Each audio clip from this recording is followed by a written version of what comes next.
Ililipat ngayong araw ang kapangyarihang pamunuan ng Autonomous Region in Muslim Mindanao o ARMM sa bagong Bangsamoro Government. At mula sa Cotabato may unang balita, si Chino Gaston, live! Chino!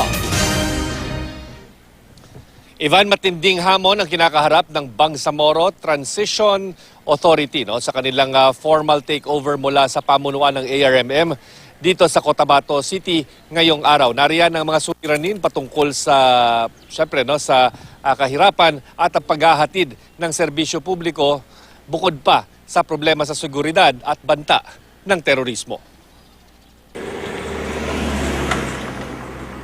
Ililipat na ang kapangyarihan at pamamalakad ng ARMM sa bagong buong Bangsamoro government.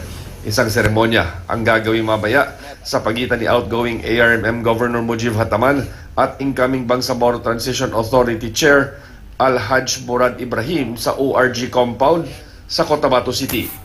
Sari-saring problema ang mamanahin ng BTA mula sa ARMM kung saan matatagpuan ang ilan sa pinakamahihirap na lugar sa buong bansa.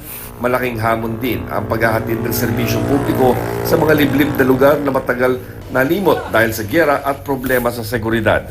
Haharapin din ng BTA ang problemang dulot ng banta ng terorismo, dala ng mga grupong Abu Sayyaf, BIFF, Dawla Islamiyah at dayuhang terorista. Pinakamalaking hamon, I think, by not trying at all. Of course, we are facing a very challenging situation. We are not trained to govern. We are trained to fight government. Hindi rin daw nakikitang problema ng BTA ang pahayag ni MNLF Chairman Nur Miswari na hindi niya kikilalanin ang BTA sa Sulu. Ayon kay Iqbal, ilang beses namang inalok si Miswari na makilahok sa pagbuo ng gobyerno pero tumanggi ito. Ipinauubaya na nila sa Pangulong Duterte kung paano kakausapin si Miswari. President Rodrigo Roa Duterte is in full control of the situation, and I don't think any radical situation would ever happen. I think it's not the fault of government, it's not the fault of the MLF. Sa loob raw ng 7 taong panunungkulan bilang gobernador ng ARMM, maraming aral ang natutunan ni Governor Hataman. Ano naman kaya ang payo niya sa taong papalit sa kanya bilang ama ng Bangsamoro? Dapat open si Chair na matuto. Dapat hands-on siya. Lalong-lalo na sa first, second year.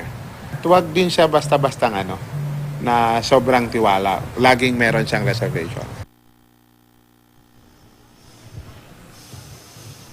Ivan, handa naman daw mag-forgive and forget itong mga miyembro ng MILF na kabilang sa Bangsamoro Transition Authority patungkol ito sa mga politicians at mga incumbent government officials na aktibong nangampanya laban sa ratification ng BOL nitong nakaraang plebisito, dahil moving forward gustong sabihin ng BTA dito sa mga tumutol sa ratification ng BOL na dapat nilang tandaan na ang nabuong BARMM o ang Bangsamoro Autonomous Region for Muslim Mindanao ay hindi lamang para sa mga miyembro ng MILF o maging mga Muslim, kundi para sa lahat na naninirahan sa rehiyong ito. Ivan. Maraming salamat, Chino Gaston.